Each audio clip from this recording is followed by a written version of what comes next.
प्यारे बच्चों अस्सलाम वालेकुम। प्यारे बच्चों, आज हमने चैप्टर पिछले लेक्चर में स्टार्ट किया था वाटर, उसी को हम कंटिन्यू करने जा रहे हैं। पिछली बार हमने जो चैप्टर वाटर है उसके बारे में हमने थोड़ा बहुत पढ़ा था, तो आज हम उसी चैप्टर को कंटिन्यू करेंगे और कुछ पानी के बारे में जानेंगे। पिछली बार हमने पढ़ा था कि पानी जो है इंसान के लिए जो दूसरी सबसे अहम चीज़ है हवा के बाद। पानी के बगैर लाइफ पॉसिबल ही नहीं है, और पानी ही एक मेन चीज़ है जिससे यहाँ लाइफ जो है एग्जिस्ट हुई है इस प्लेनेट पे, वो पानी की वजह से हुई है। तो आज हम देखेंगे फॉर्म्स ऑफ वाटर जो था, इसको हम कहेंगे मैंने पानी जो है, पानी फॉर्म्स ऑफ वाटर जो हम कहते हैं, या स्टेट्स ऑफ वाटर यानी पानी किस किस शक्ल में पाया जाता है। जो साइंस में जब हम कहते हैं पानी, मैंने से हम आइसोटोप्स कहते हैं कि उसका आइसोटोप्स मतलब कि हम एप्पल बोलते हैं, एप्पल हम सबों को बोलते हैं, लेकिन जब हम फिर किसी एप्पल गार्डन में जाएंगे वहाँ बहुत सारी वैरायटीज़ हमें मिलती हैं इन एप्पल्स की, लेकिन जनरली सभी जो हैं एप्पल कैटेगरी में ही आती है। जो जनरल नेम उनका एप्पल ही है। जो बाकी कैटेगरीज है, जैसे हमारे पास सुअर होते हैं, महाराजी होती है, डिलीशियस होती है, अमेरिकन होती है, और भी बहुत सारी हैं, वो एप्पल्स के आइसोटोप्स हैं। यानी एक ही चीज़, क्वालिटीज़ एक ही है, वो एप्पल ही है, बेसिक क्वालिटी उनकी एक ही है। वैसे हम वाटर की भी बोलते हैं, जो बेसिक क्वालिटी है वाटर ही रहता है, लेकिन ये तीन फॉर्म्स में, तीन शक्लों में पाया जाता है: solid state, liquid state and gaseous state. Solid state जो वाटर का है वो हम देखते हैं कि स्नो है, बर्फ है। इस तरह आइस भी है, वो भी सॉलिड स्टेट ही हो गया, बर्फ का।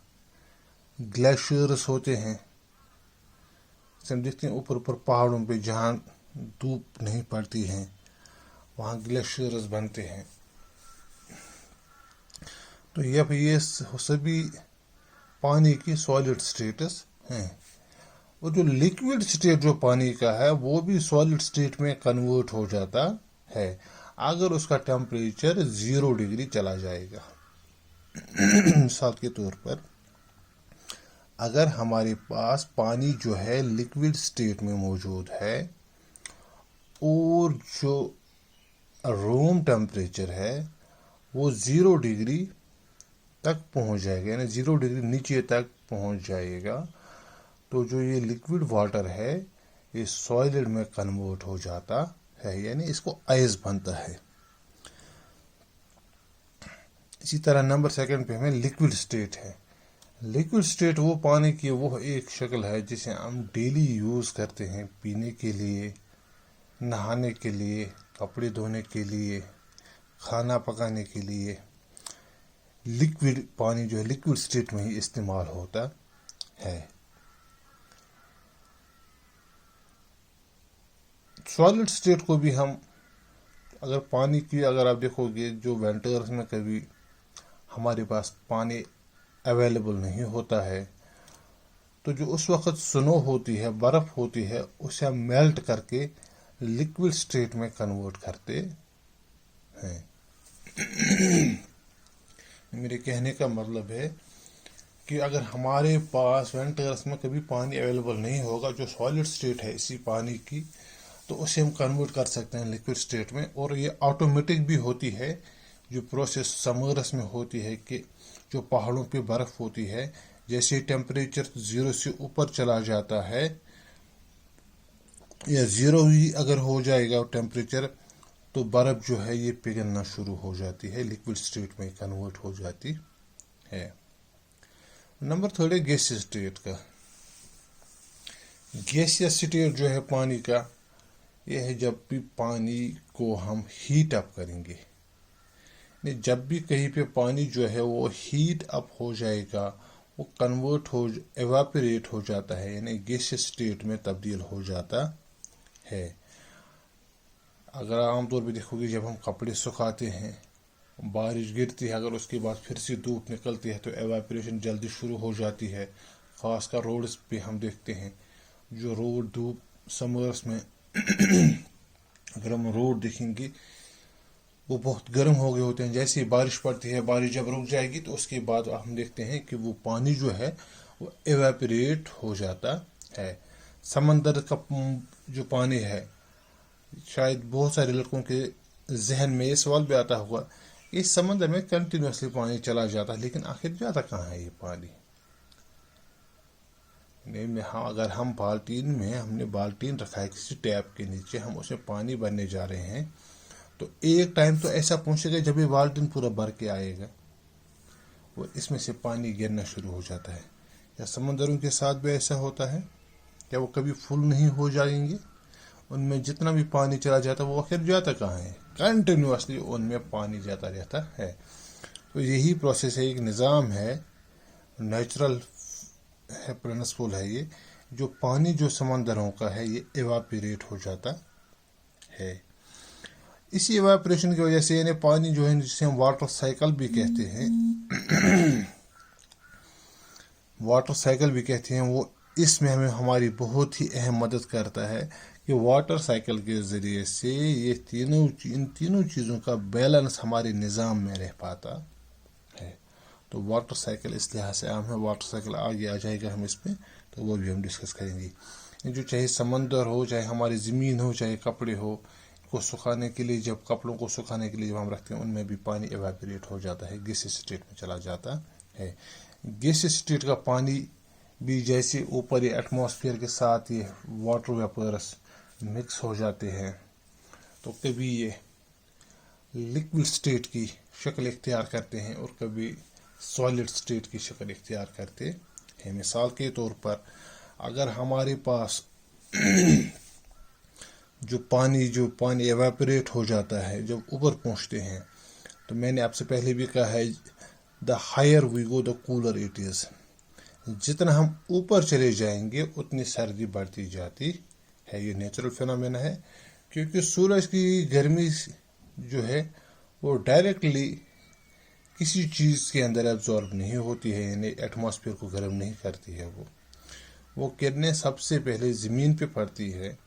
ज़मीन ये जो हीट सूरज की किरणों की वजह से ज़मीन तक पहुँचती है, इसको पहले ज़मीन एब्जॉर्ब करता है और इसका कुछ हिस्सा वो रिफ्लेक्ट बैक करता है।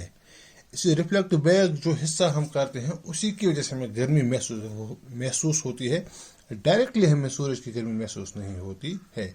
इसलिए जब हम बोलते हैं हम ऊपर चले जाते हैं, क्योंकि जब ज़मीन हीट को रिफ्लेक्ट बैक करता है, जो ज़मीन के नज़दीक जो एरिया होते हैं वहाँ पे गर्मी ज़्यादा होती है, और जितना जितना हम इससे दूर चले जाएंगे, ज़मीन से दूर चले जाएंगे, उतनी सर्दी बढ़ती जाती है। इस तरह जब बहुत ऊपर हम एटमॉस्फेयर में चले जाएंगे तो बहुत ज़्यादा सर्दी होती है। यही वाटर वेपर जो हैं, जब इस सर्द एरिया में पहुँच जाते हैं, कंडेंसेशन की वजह से फिर से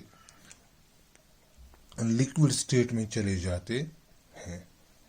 तो यही मिसाल, जो एवापोरेट पानी, इसके जो छोटे छोटे कतरे होते हैं पानी के, इनसे बादल बनते हैं, फिर ये हवा में फ्लोट करते रहते हैं, फिर ये आपस में छोटे छोटे कतरे जब आपस में मिलते हैं, ये पानी का एक बड़ा सा ड्रॉप बनाते हैं।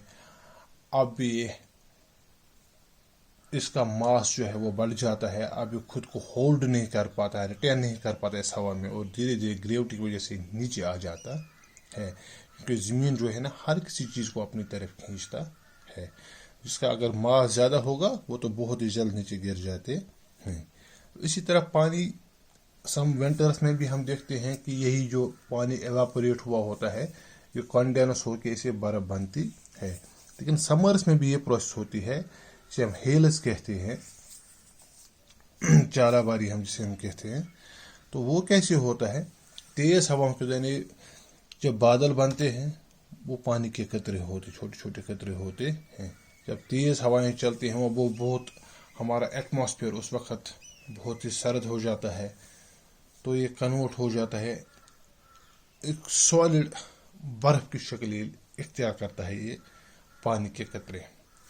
جیسے نیچے آنا شروع ہو جاتے ہیں تو ہوا کا دباؤ کی وجہ سے پھر سے اوپر چلے جاتے ہیں اور یہ برف کے چھوٹے چھوٹے فلیکس ہوتے ہیں یہ آپس میں مل جاتے ہیں اور انہیں کی بہت ساری ان کی فلیکس آپس میں مل جاتی ہیں اور یہ ہیلز بناتے ہیں. پھر ابھی تک اگر آپ نے دیکھو اگر جو برف کے جو سنو فلیکس ہوتے ہیں وہ بہت ہی ہلکے ہوتے ہیں تو جس وقت یہ ہیلز کا طوفان بھی آتا ہے اس وقت آپ دیکھو گے ہوا بہت تیز چل رہی ہوتی ہے تو ہوا کی وجہ سے یہ سنو فلیکس اوپر چلے جاتے ہیں پھر ایک دوسرے کے ساتھ یہ مکس اپ ہو جاتے ہیں اور ہیلز جب مکس اپ ہو گئے ایک دوسرے سنو کے فلیکس بہت سارے سنو فلیکس آپ سے مکس ہو گئے تو یہ اس کا جو ماس ہے وہ دھیرے دھیرے بڑھ جاتا ہے. جب ماس اس کا بڑھ گیا اب یہ مشکل ہوتا ہے اس کا ویٹ جو ہے اپنے آپ کو ایئر میں ریٹین نہیں کر پاتا ہے اور پھر زمین پہ آ کے ہیلز کی صورت میں گر جاتے ہیں. تو آج ہم اتنا ہی پڑھیں گے انشاءاللہ باقی جو نیکسٹ لیکچر میں ہم اس کو ڈسکس کریں گے جو گراؤنڈ واٹر ہے اسکیرسٹی آف واٹر ہے انشاءاللہ ہم نیکسٹ لیکچر میں اس کو ڈسکس کریں گے. اوکے.